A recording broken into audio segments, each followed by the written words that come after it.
things are devices that connect to the internet. Things like smart TVs, baby monitors, smart thermostats, glucose monitors, just to name a few.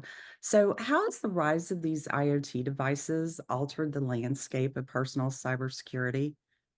It increased the target surface. I mean, the surface is so much larger now. And Internet of Things devices, especially,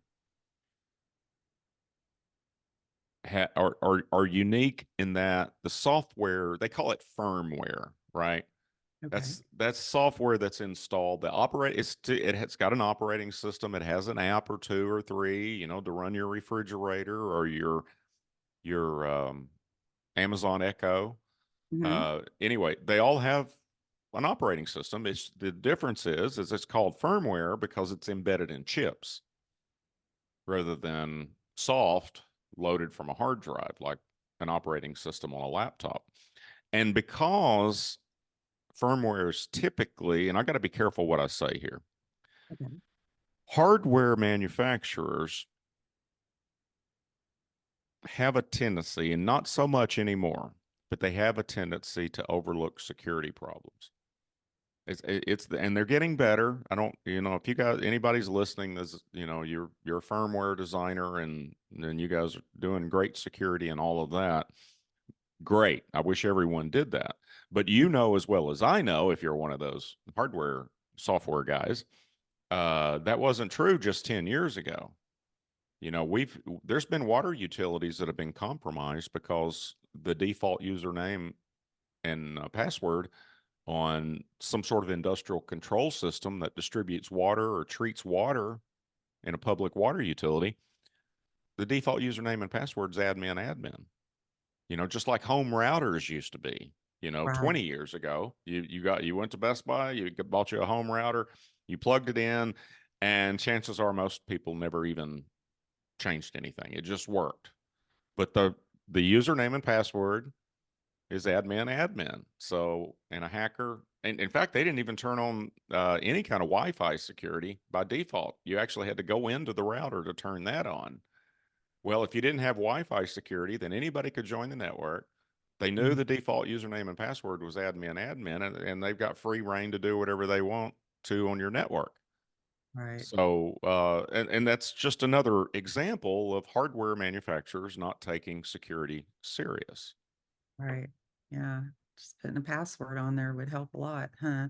Yeah, So, well, now you pick up a home router now. It walks you through the process of setting a unique password, or it's well, more commonly than that, it is randomly set at the factory, and there's likely a sticker on your router. Now, the mhm, username may still be admin, but it'll have a randomly or a phrase. Like right. mine has a phrase that's easy to remember, and it's pretty secure, from a complexity and length standpoint. Mhm. And but they're unique for each router, and that's a big improvement. But these other things, like your smart refrigerators, your smart toasters, good gosh, there's remote barbecue monitoring, to check the temperature of the meat while you're smoking it.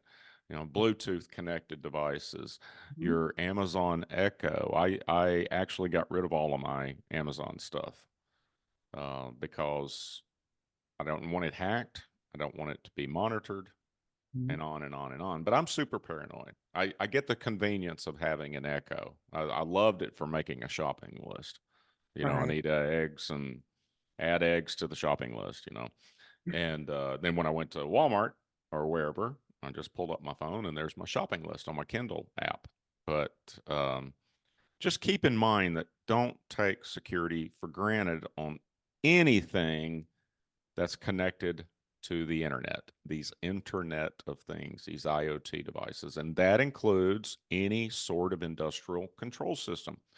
Your thermostat, if you've got a smart thermostat, a Nest thermostat, for example. But if you're in any sort of any sort of business that has anything in the office that is connected to the internet, be cognizant that it can be hacked. Printers can be hacked. And they have been hacked Mm-hmm. to Absolutely. penetrate networks.